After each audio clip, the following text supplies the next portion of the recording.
¿Qué harías si heredaras una casa y descubrieras que los dueños anteriores habían estado escondiendo algo indescriptible en las paredes durante casi un siglo? Esta es la historia de la familia Durham de Millbrook, Connecticut, y el descubrimiento horroroso que sacudiría a un pequeño pueblo de Nueva Inglaterra hasta sus cimientos.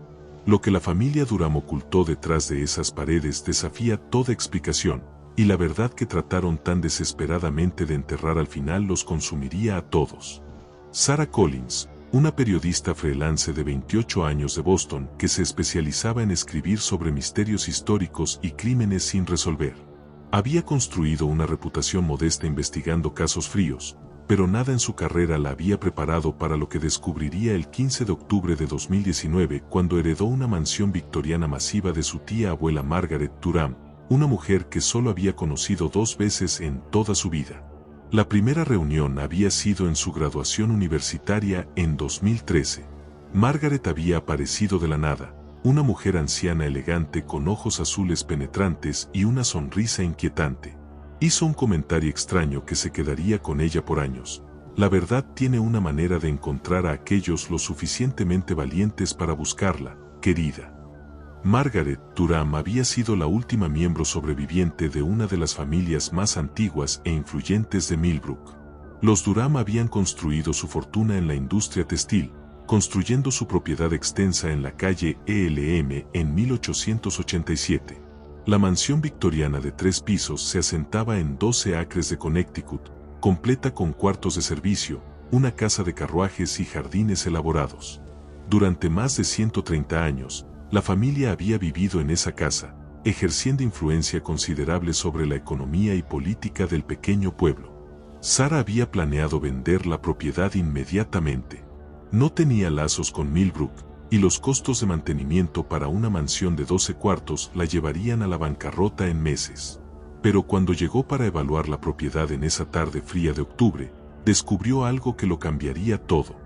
La casa se sentía mal desde el momento en que se bajó de su Honda Civic. Había algo más que el clima creando la atmósfera opresiva. La mansión se alzaba ante ella como algo de una novela gótica, sus ventanas oscuras pareciendo observar su acercamiento. La casa se sentía mal. Desde el momento en que entré había esta atmósfera opresiva, como si las paredes mismas me estuvieran observando. El aire era espeso y estancado, y había esta corriente subyacente de miedo, culpa. Y el olor era horrible, como si algo hubiera muerto y se hubiera dejado pudrir, pero también algo químico, medicinal. El interior era una cápsula del tiempo de riqueza y decadencia. Cortinas de terciopelo pesado bloqueaban la mayor parte de la luz natural, proyectando los cuartos en crepúsculo perpetuo. Alfombras persas, candelabros de cristal y pinturas al óleo en marcos dorados adornaban cada cuarto. Algo hacía que los instintos periodísticos de Sarah se erizaran con inquietud. Sarah era periodista, y los periodistas siguen sus instintos. Decidió quedarse la noche y explorar la casa completamente. En el estudio encontró su primera pista de que algo andaba mal. Los cajones del escritorio estaban cerrados, pero uno había sido forzado recientemente. Entre los papeles encontró correspondencia que databa décadas atrás, toda dirigida a El Guardián y firmada con varias iniciales. Las cartas hablaban en lenguaje codificado sobre entregas y ceremonias y la continuación de tradiciones. Una carta fechada en 1994 era más explícita: Thomas llega el próximo mes. Todas las preparaciones se han hecho según los protocolos antiguos. La familia está ansiosa de proceder con la cosecha. En el segundo piso, Sarah hizo su descubrimiento más perturbador hasta entonces.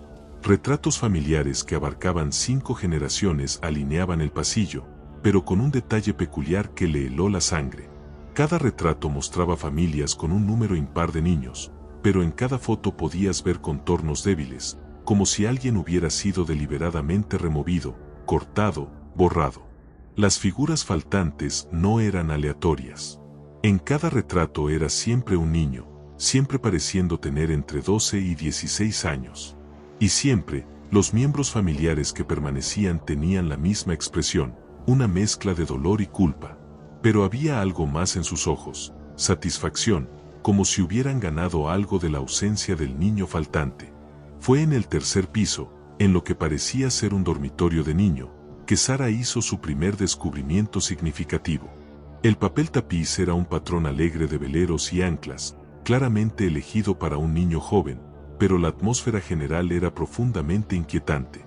Mientras examinaba las paredes más de cerca, notó una sección cerca de la ventana que parecía ligeramente diferente, menos descolorida.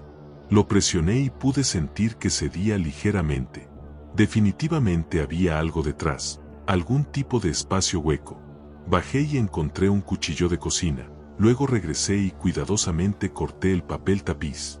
Lo que encontré debajo, aún tengo pesadillas al respecto.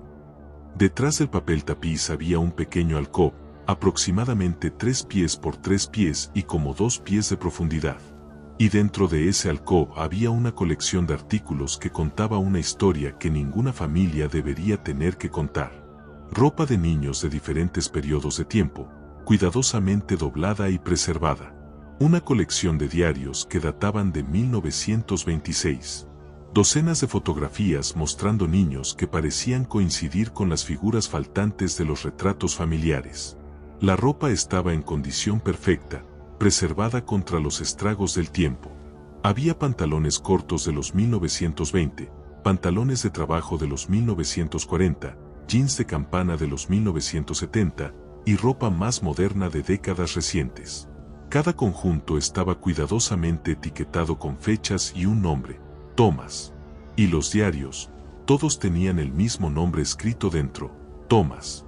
Pero abarcaban décadas, Thomas de 1926, Thomas de 1941, Thomas de 1967, Thomas de 1984, Thomas de 2003. Sara se sentó en el piso de ese dormitorio de niño, rodeada por la evidencia de algo imposible. ¿Cómo podía alguien llamado Thomas haber estado escribiendo diarios por más de 80 años? Como periodista, sabía que tenía que investigar más, pero cada instinto le gritaba que se fuera inmediatamente. Luchando contra su miedo, abrió el diario más viejo fechado en 1926. La escritura era de un niño, cuidadosa y precisa. Los diarios revelaron un patrón que era tanto imposible como aterrador. Cada uno contaba la historia de un niño llamado Thomas que vivía con la familia Durán por exactamente un año, desde su cumpleaños número 12 hasta su cumpleaños número 13. 15 de marzo de 1926. Hoy es mi cumpleaños número 12 y los Durán me han dado la bienvenida a su hogar. El señor Durán me dio este diario y dijo que debía escribir en él cada día para registrar mis pensamientos y experiencias. Las entradas que siguieron pintaron un cuadro de una familia que era amorosa y cariñosa, pero con reglas extrañas y rituales que se esperaba que los niños siguieran sin cuestionamiento. El niño escribió sobre comidas lujosas, ropa costosa, tutoría avanzada. Pero también había elementos perturbadores. 28 de marzo de 1926. No se nos permite en el sótano. El señor Durán dice que hay químicos peligrosos ahí abajo, pero escuché sonidos extraños viniendo de ahí abajo anoche, como cánticos. La señora Durán me hace comidas especiales, diferentes de lo que comen los otros niños. También me da estas píldoras amargas cada mañana que me hacen sentir extraño y somnoliento. 10 de abril de 1926. Los otros niños no me hablan mucho. Margaret me dijo ayer que no debería ponerme demasiado cómodo aquí. Cuando le pregunté qué quería decir, solo dijo, entenderás cuando sea el momento. Las entradas del diario continuaron por meses, documentando un año de privilegio mezclado con inquietud creciente. Y luego abruptamente las entradas pararon con una nota final escalofriante. 14 de marzo de 1927. Mañana es mi cumpleaños número 13. El señor Durán dice que es tiempo de que me una a la familia permanentemente. No sé qué quiere decir, pero tengo miedo. Si alguien encuentra este diario, por favor díganle a mis padres que los amo. La red de escondites. Armada con este nuevo conocimiento, Sara comenzó una búsqueda sistemática de toda la casa. Lo que encontró fue una red de espacios ocultos a través de la mansión, cada uno conteniendo colecciones similares, ropa, diarios y fotografías de diferentes niños, todos llamados Thomas, abarcando casi un siglo. El patrón era preciso y metódico. Cada 17 años, como reloj, un nuevo Thomas llegaría a la casa Durham en su cumpleaños número 12. Por exactamente un año viviría como parte de la familia, tratado con bondad y lujo mientras era preparado para algo que llenaba a cada niño con temor creciente. Y luego las entradas del diario pararían. Encontré evidencia de 6 Thomas diferentes a lo largo de 93 años, 1926, 1943, 1960, 1977, 1994 y 2011. Cada ciclo durando exactamente un año. La precisión matemática era aterrorizante. Esto no era violencia aleatoria. Esto era sistemático, planeado, ritualístico. Para entonces ya era pasada la medianoche, y Sara sabía que debía irse, llamar a la policía. Pero sus instintos periodísticos estaban en control total ahora. Había tropezado con la historia de su vida. Sara manejó a Millbrook mientras el sol estaba saliendo, esperando encontrar un restaurante donde pudiera entablar conversaciones con locales. Lo que descubrió fue un pueblo que había estado guardando el secreto de la familia Durham por generaciones, y cuyos residentes parecían genuinamente asustados de discutir cualquier cosa relacionada con la familia. La primera persona que abordó fue Harold Petton, un hombre de 78 años. Cuando mencionó la casa Durham, su rostro se puso pálido y miró alrededor nerviosamente. Todos sabían. Todo el maldito pueblo sabía, pero nadie hablaba de ello. Los Durham no eran como otra gente. Había algo antinatural sobre ellos. Y esos niños que acogían, venían de familias que le debían dinero a los Durham, familias que no tenían a dónde más recurrir. La familia Durham había sido la fuente primaria de empleo en Millbrook por generaciones. Cuando las familias caían en deuda durante recesiones económicas, los Durham les harían una oferta que no podían rechazar. Perdonarían la deuda completamente, pero a cambio la familia tenía que entregar a su hijo menor cuando cumpliera 12 años. Solo por un año, decían.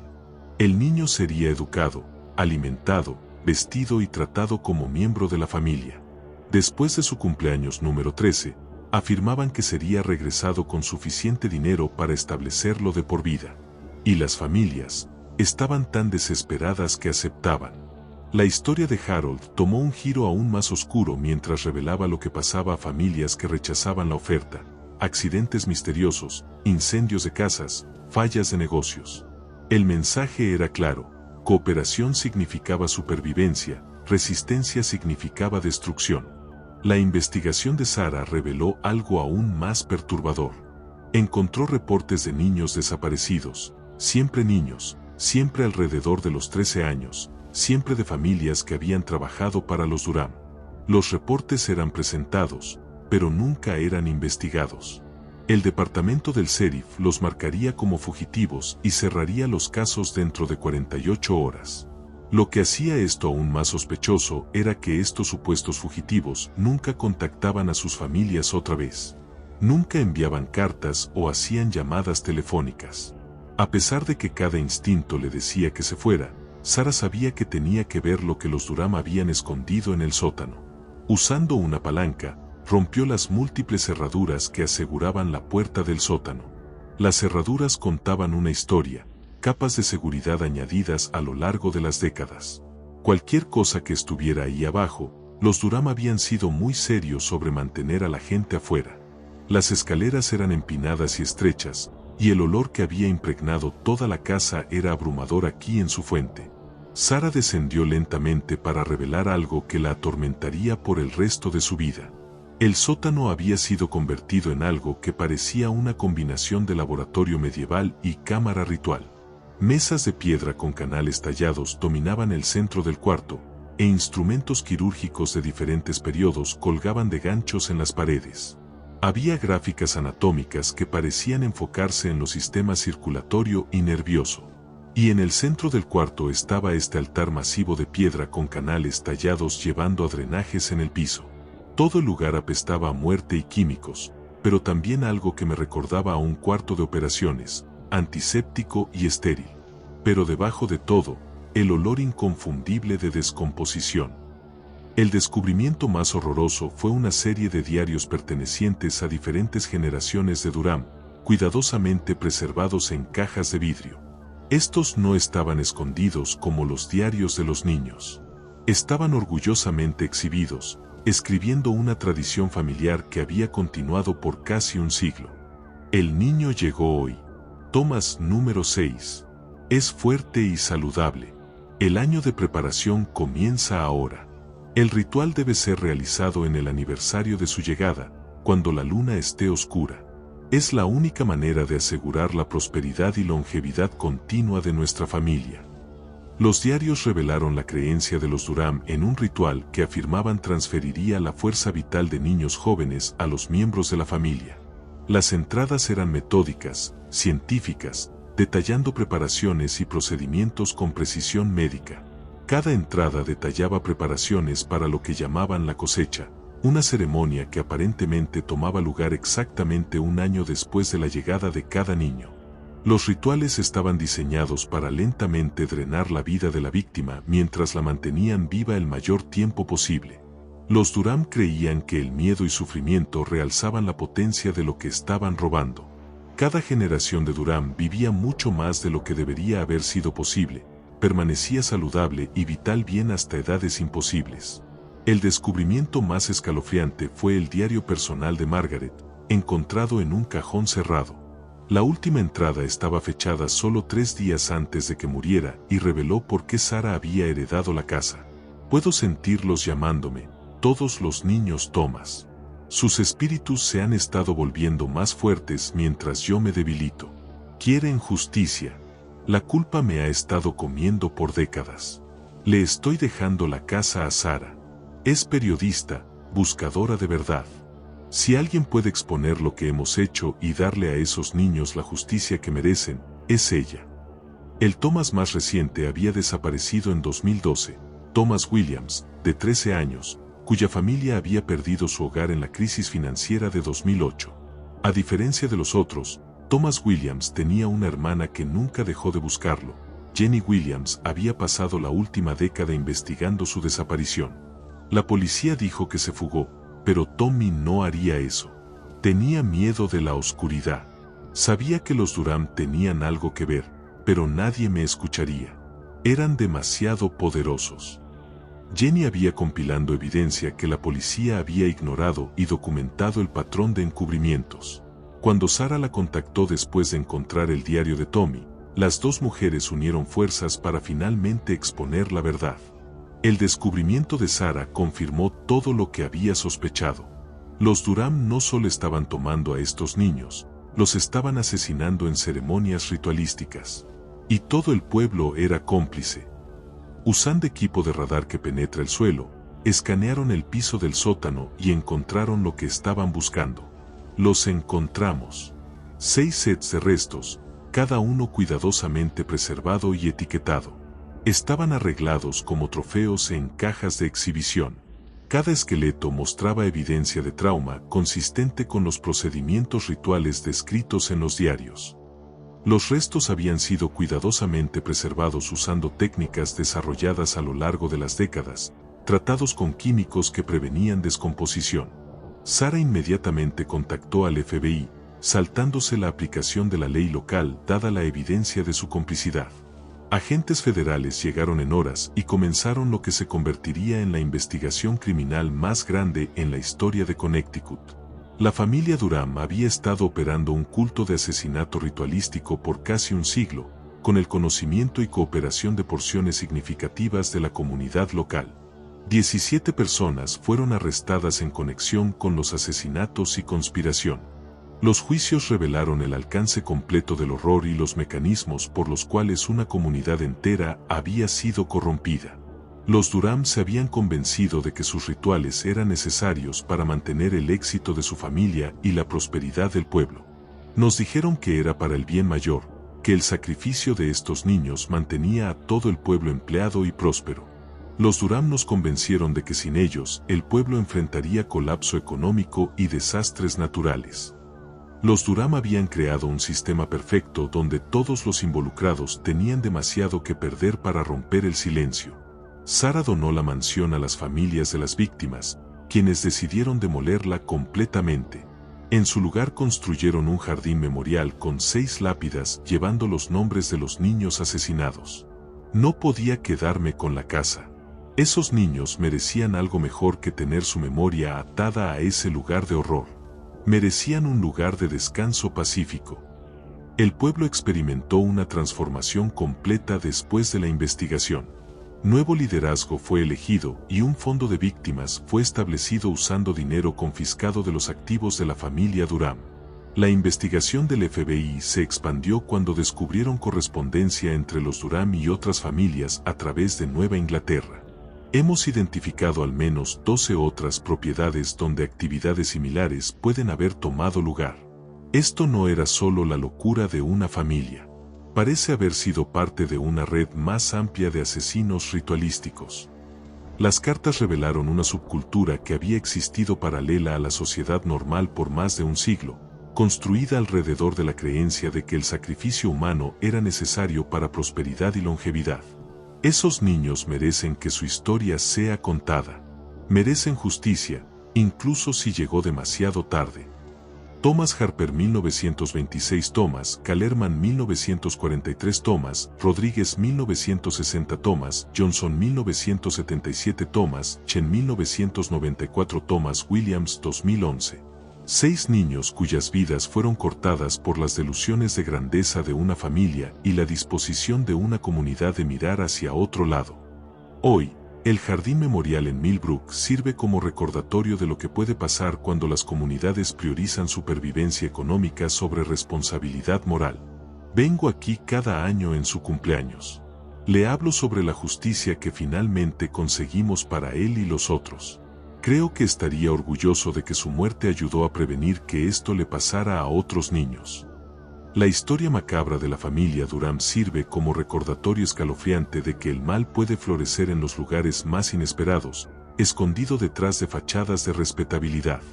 Pero también nos muestra que la verdad, sin importar qué tan profundamente enterrada, eventualmente encontrará una manera de salir a la superficie.